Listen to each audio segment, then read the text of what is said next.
slave našeg jaka, izvolila su da mina, znala zvona.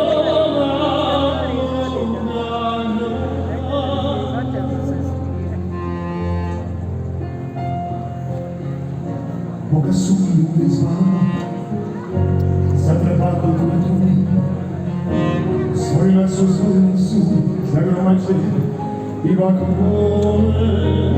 Skupljale su naše laže, kao ptice svoga gnjezda, kao da srce majke kuća uzvoni.